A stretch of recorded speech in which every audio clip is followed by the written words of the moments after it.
We're going to try to finish chapter 4 and get to 5. And look what we get to watch. Yeah, that's the way. All right. I hope someday soon, Rindy had thought. But it was not to be today. In the morning, Rindy woke to the strident crow of the neighbor's rooster and looked out the window. As he expected, the hot sun... Oh, I gotta get that out of the camera way because you decided to move. The baby moved. Now the camera has to move. Okay. As he expected, the hot sun shone brightly on the undisturbed yard, and there was not a horse or a hoof print visible.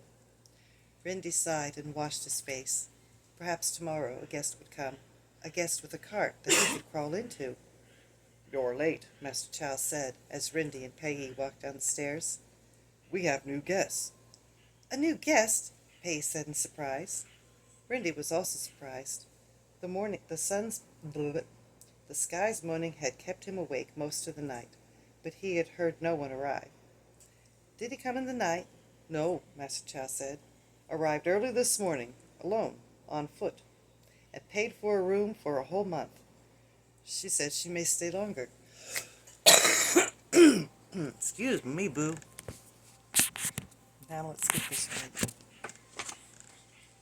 Okay. Rindy said.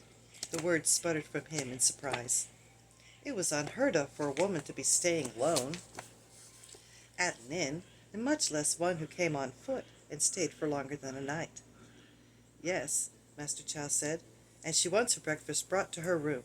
Make sure you ask her if she wants all her meals there." "What is she doing here?" Pei asked. "And for so long?" "That's not our business," Master Chow said, quickly shaking his head at Pei. "She paid for her room and meals. That's all that concerns us." Pei looked at Rindy, but he could not return her gaze. He hoped he looked bored and uninterested, even though he said he was as curious as she was.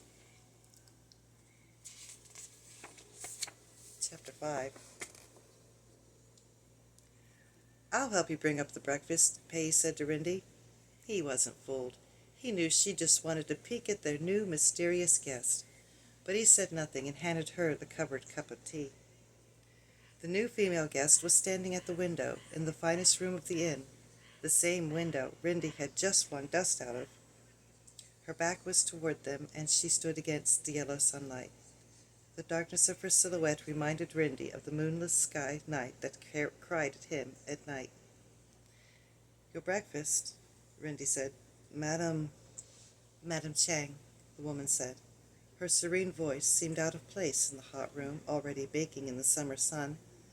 "Tell me," Madam Chang said, without turning, "what did you name the stone field where the mountain was?" "The stone pancake," Pei said, pleased that this new guest already knew the story.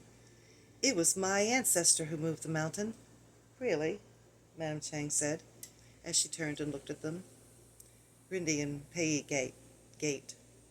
Madam Chang did not look like any woman Rindy had ever seen before. She was not like the painted ladies of the court, who giggled and bowed and swayed like flowers as the wind blew. Nor did she resemble the broad-shouldered peasant woman, thick and browned by the sun. Her features were fine and smooth, as if she had been carved from ivory, and the light in her dark eyes made them shine like stars. She stood with the elegance of a willow tree, and, even though she wore the cotton robes of commoner, both Rindy and Pei felt as if they should kowtow before her.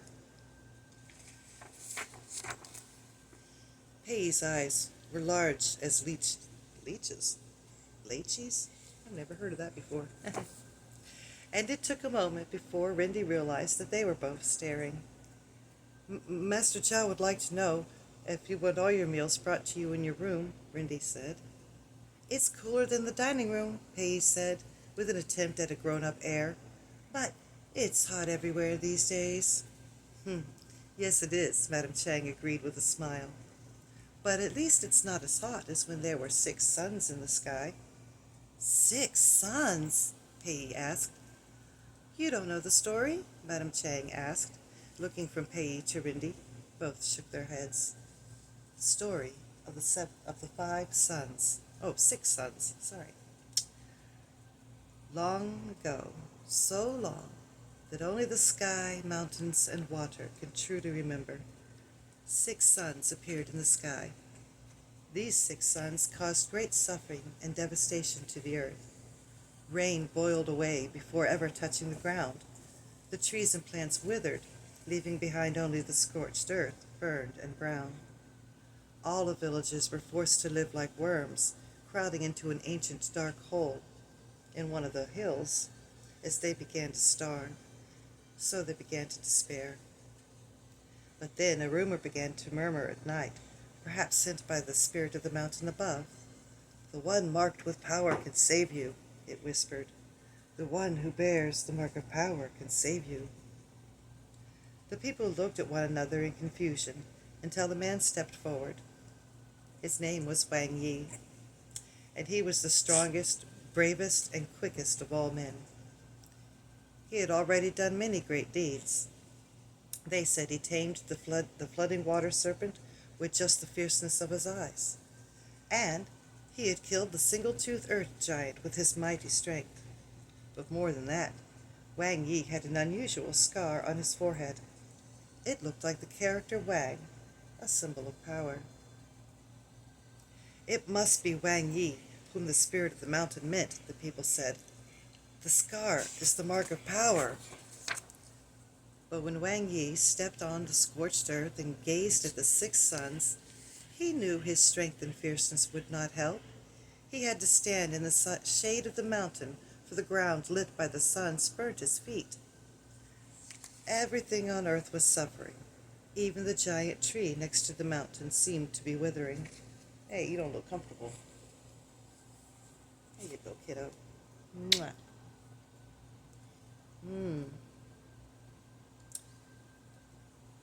Wang Yi realized that he could not fight the sons.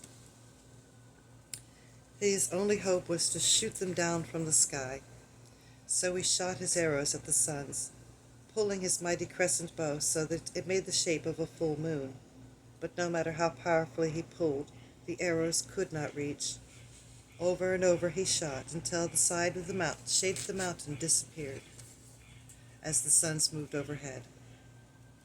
Finally, with only 6 arrows left in his case, Wang Yi was forced to dip his feet in water to cool them. He looked down in defeat. It was then that he saw his reflection in the pool. The great lake had shrunk because of the heat, but the shade of the mountain saved it from completely vanishing. There was still enough water for him to see the 6 sons reflected in it. I'll shoot them here, Wang Yi said, and with his back to the mountain, he quickly placed an arrow in his bow and shot at the reflection of one of the suns. As the arrow flew into the water, a sun sank from the sky. Wang Yi fitted another arrow and shot again. Another sun fell. Immediately the people felt a change in the temperature. They crawled out from the hole to watch Wang Yi shoot the 3rd son and then the 4th. But as everyone cheered, Wang Yi's wife thought quickly, if he shoots all the sons, well, she realized, we'll be forever in darkness. So knowing better than to disturb her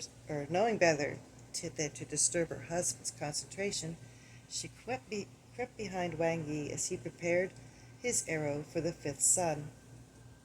With all eyes on Wang Yi, only the mountain saw her as she silently took the 6th and last arrow from his case and swiftly hid it in her sleeve.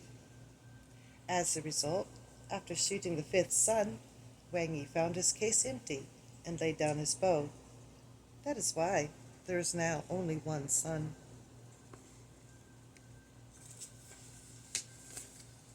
Well, that one son is hot enough.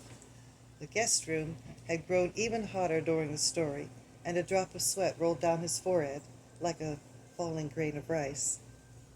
That is true, Madame Chang said, as she looked out the window at the dry, yellowing earth below. Then she looked again at Pai and Rindy. Please tell Master Chow that I will take the rest of my meals downstairs with the other guests. I think I would enjoy the company." Rindy didn't think Madame Chang would so much enjoy the company of old, slow-witted Mr. Chan, the inn's one regular mealtime guest, but he refrained from saying so. Instead, both he and Pei bowed respectfully and left the room. That's what I'm talking about. Chapter 6. "You couldn't teach a pig how to snore," Widow Yan snapped. "I wouldn't have to," Master Chow roared. "I would just let it follow your example." In the garden, Rindy sighed. He was unsure which was worse, the skies wailing at night or the shrieking of Master Chow and Widow Yan during the day. For Master Chow and Widow Yan were fighting yet again. He did not know at what caused the first argument between the two neighbors, or when it had been, but every day was full of their quarrels. Rindy returned to his weeding, though truly it was the snails he was tending. The inn's garden was not really a garden. It was a snail haven. And as soon as a green shoot sprang from the dirt, snails covered it like a warty plague. Any surviving leaves were also ravaged, and the partially eaten greenery looked like delicate paper cuttings decorating the dark wall. The only garden that was worse than was the one on the other side of the wall. Snails also reveled in Widow Yan's garden. Their shells adorned her plants like brown berries.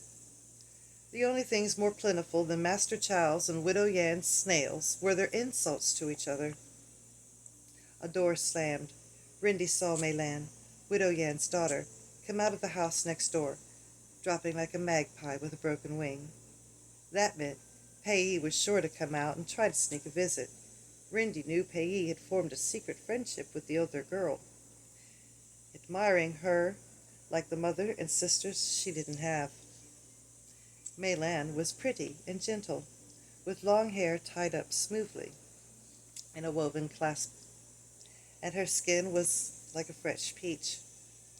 To little Pei, who went about constantly with bruised knees and tangled hair, Mei Lan seemed a fine lady. And sure enough, there was Pei now, taking advantage of her father's distraction, stealing out of the inn and over the low wall. Perfect, Rindy thought wickedly, as the girls greeted each other. He began gathering snails and arranging them on the wall. When he was done, Pei would be so annoyed. "Have you heard from Jiming?" Meilan asked Pei. "No," Pei said, her voice suddenly full of sorrow. "Maybe he's too busy," Meilan said with a sad sort of laugh. "Or maybe he's in the city having a grand time with a fine job and a wife." "A wife!" Pei exclaimed. "No, Jiming couldn't get married that fast." "One never knows," Meilan said with a shrug. "He wouldn't," Pei almost shouted, and then she said in a soft voice that made Rindy's ears prickle, "And he almost stopped organizing the snails. He wouldn't have forgotten about you." The older girl said nothing and looked off in the distance, as if searching for the end of the scorched stone plain that stretched before them. Rindy continued to pet-ace the snails on the wall. So far, the snails only spelled out Pei. "Meilan," Pei said, "would you show me your wedding jewelry again?" Pei's eager eyes made Meilan smile. Like a flitting bird, she went into the house, returning with a dark red wooden box with vases of peonies painted on the side. Sitting down, Meilan carefully placed the box on her lap, and with an air of grand formality, drew back the lid. Pei squealed in excitement and pleasure. Rindy was pleased too, for now the snails were saying, "Pei is a..." What's it gonna say? "This will be for my hair," Meilan said, fastening a gilded metal comb ornamented with flowers made of pearls and jewels into Pei's hair. The ornament sparkled with 100 rainbows in a brilliant sun. Maylie dangled glittering gold pieces. These will be my earrings. Can I see that again too? Peggy said, pointing to an embroidered silk purse. Oh, my treasure of treasures, Maylie said, taking it out carefully, with grand reverence. I will not get married without it. It was a jade bracelet. As Rindy proudly finished arranging the snails, which now said, Payee is a melonhead, in bold characters on the wall, he looked up and saw Maylan holding a simple, smooth circle of green without carvings or extra adornments. The vivid emerald green color shone through the edges of the bracelet and had a beauty that had a beauty and elegance that even the harsh sun could not cheapen. Rindy admired it more than Maylan's ornate haircomb. You know what? My voice is finished. So we're going to get to this last paragraph.